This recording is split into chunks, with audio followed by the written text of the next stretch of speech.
Olá a todos, sejam muito bem-vindos ao terceiro episódio da série Fertilidade em Pauta.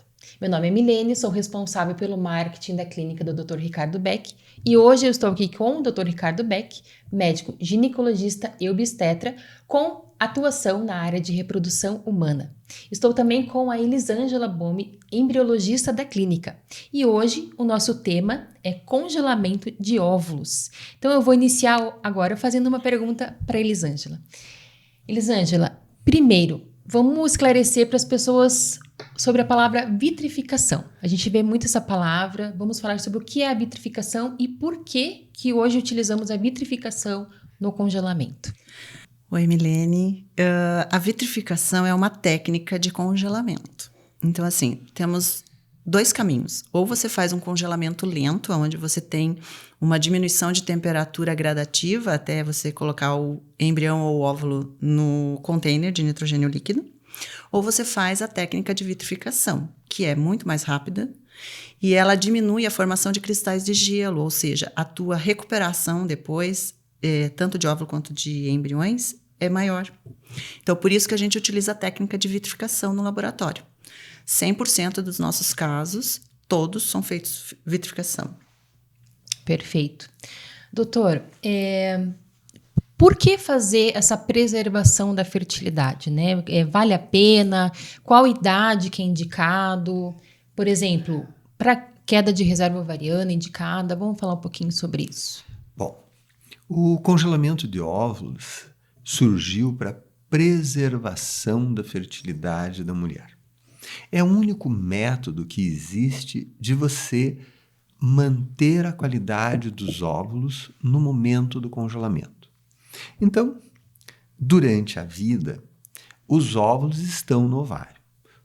Tudo o que essa pessoa passar, febre, uso de antibióticos, radiação, passa pelo ovário e ela vai perdendo qualidade nesses óvulos. Então, aquela menina de 20 anos, 25 anos, teve pouca coisa de intercorrências de saúde, então os óvulos dela são muito bons. Aquela pessoa com mais idade, ela já teve algumas intercorrências e o próprio tempo vai desgastando os óvulos, vão perdendo qualidade.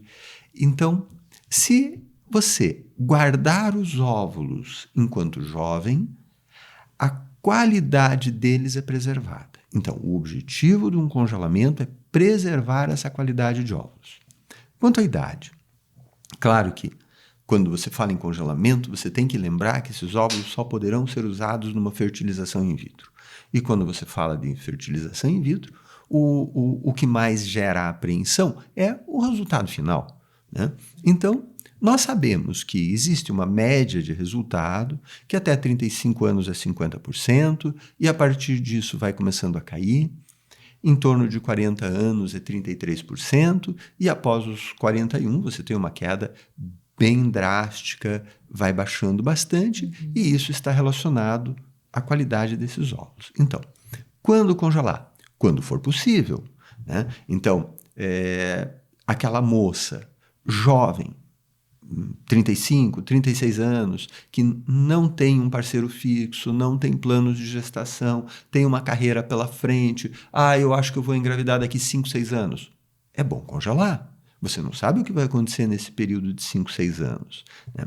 Chega aquela moça com 40 anos, acabou de se divorciar, não teve filhos, agora não tem um relacionamento fixo, não sabe se vai engravidar. Veja, é bom congelar aos 40? Sim, melhor aos 40 do que aos 41, melhor aos 41 do que aos 42 se você ainda tem óvulos, né? Então, o quanto antes tiver a oportunidade de congelar, melhor será a qualidade desses óvulos congelados. E certamente a qualidade desses óvulos congelados hoje é melhor do que a qualidade dos óvulos a frescos daqui 1, 2 anos. Então, isso que tem que ser lembrado.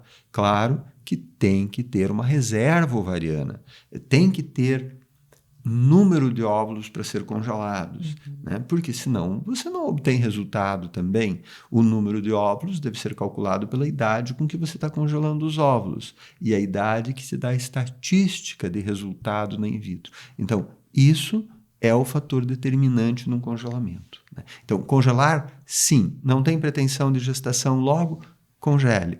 E se você engravidar de óvulos próprios frescos, jogue fora aqueles óvulos. Não são embriões, podem ser jogados fora. Não tem questões éticas a serem discutidas, não existem questões legais. Então, quanto antes, melhor. Ainda mais hoje, né? A gente fala muito, as mulheres hoje estão priorizando suas carreiras, né? Estão demorando um pouco mais para casar. Então, hoje é muito normal, né? Muitas pessoas buscam hoje com essa intenção, né? De que não vão ter o filho agora, não vão formar uma família tão cedo como era antigamente, né? Então, vale muito a pena. Esse processo de congelamento, como que a gente pode contar para as pessoas como que é esse processo, essas etapas, né? Então, eu chego lá no consultório e resolvo que eu quero congelar os meus ovos. Quais são os próximos passos? Primeiro, a gente tem que avaliar os riscos que essa paciente vai ser submetida no congelamento.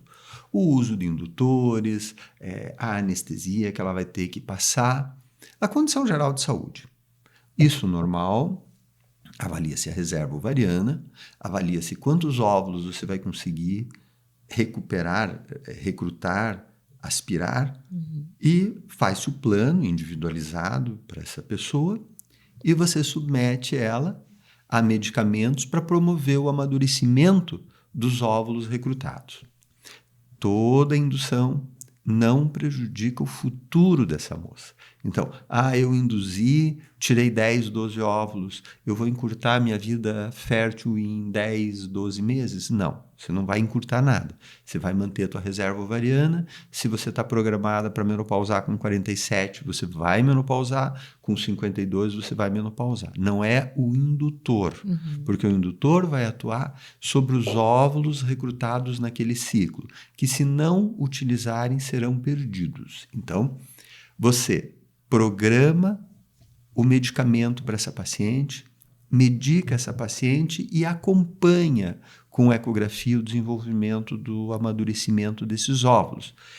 Você sabe do amadurecimento pelo desenvolvimento do folículo. O folículo é uma bolinha de água que contém o óvulo lá dentro. Então, conforme você vai medicando, essa bolinha vai crescendo, demonstrando que aquele óvulo está sendo amadurecido. E quando essas bolinhas de água atingirem uma média conhecida que o óvulo está maduro, você faz o processo de aspiração desses folículos. Você aspira o líquido do folículo. E dentro desse líquido, para cada folículo, um óvulo geralmente. Claro, quando eles estão maduros, isso a gente sabe pelo diâmetro, pelo tamanho e pela forma de como eles cresceram.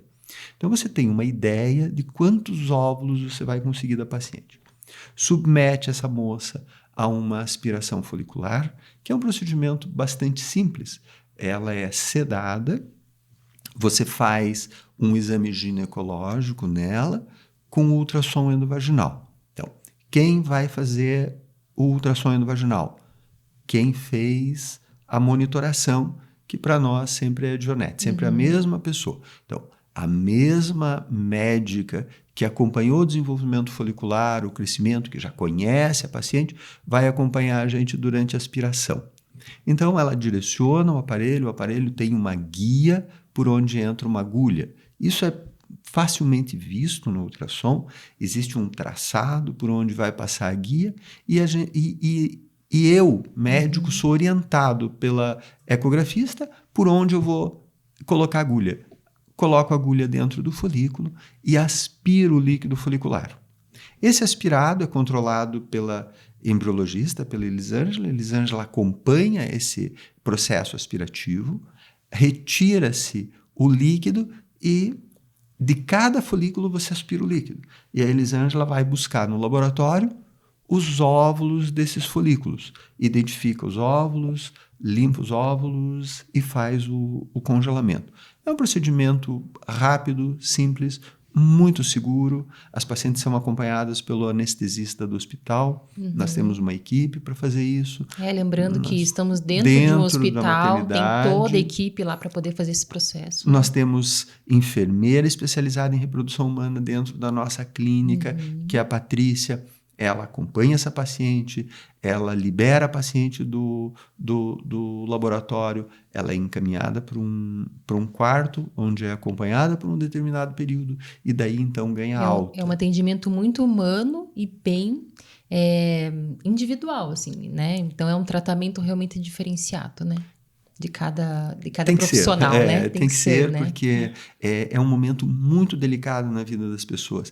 E é aquele momento que define o futuro, né? Sim. Então, ter ou não ter congelado define o que vai acontecer pela frente, dá uma segurança social para essa pessoa, né? Então, geralmente você está congelando óvulos de alguém que vai passar por um processo de tratamento oncológico, uma pessoa que saiu de um relacionamento longo, não tem filhos. Existe toda uma pressão social sobre essas pessoas. Então, precisamos individualizar, precisamos personalizar isso, tentar minimizar o sofrimento paralelo que está ao nosso alcance. De qualquer forma, é um momento bem delicado da pessoa, né? Da mulher. E o pós, tem algum procedimento pós, depois que ela fica internada? Fica internada. Sai no mesmo dia? Sai no mesmo dia. Tem os cuidados de quem passou por uma sedação, então não deve exercer atividades que exijam uma atenção, não deve dirigir, não deve manipular equipamentos de risco, né? Mas elas saem geralmente muito bem. Algumas pessoas podem ter um pouco de dor, nada que um analgésico oral não resolva, né? Mas geralmente são pessoas que saem Atividade em condições... normal no dia seguinte. No dia seguinte, normal. No dia da aspiração, repouso por causa da sedação. Mas no dia seguinte, geralmente, atividade normal. Naquelas pacientes que produzem muitos óvulos, que você aspira bastante, o dia seguinte, o repouso é recomendado. Né? Então, 15, 20 óvulos deve fazer repouso porque tem muito líquido na cavidade abdominal, os folículos se reenchem de sangue, às vezes isso pode doer um pouquinho no dia seguinte ou até 48 horas depois. Mas são poucas que têm esse tipo de queixa e isso se resolve facilmente e vida normal, sem prejuízo para o ovário, sem prejuízo para a saúde futura. Ai, perfeito. O senhor comentou, então, que depois de aspirado, então, vai para o laboratório, né, Elis? Isso. E os óvulos lá no laboratório, como que a gente poderia falar para as pessoas, como que fica a segurança desses óvulos no laboratório, né? Então, falando assim, por exemplo, como que eles são, como que você sabe, né, os óvulos da paciente, como que é a segurança no sentido de corre risco de perda desses óvulos, enfim, como que funciona isso depois que ele é aspirado e vai para os seus cuidados no laboratório? A segurança no geral. Isso. Esses óvulos, como eu havia dito, tudo que a gente prepara no laboratório para um congelamento, para uma fertilização, é feito um dia antes. Então, todas as placas e tudo que vai ser utilizado pela paciente do congelamento é nomeado já no dia anterior.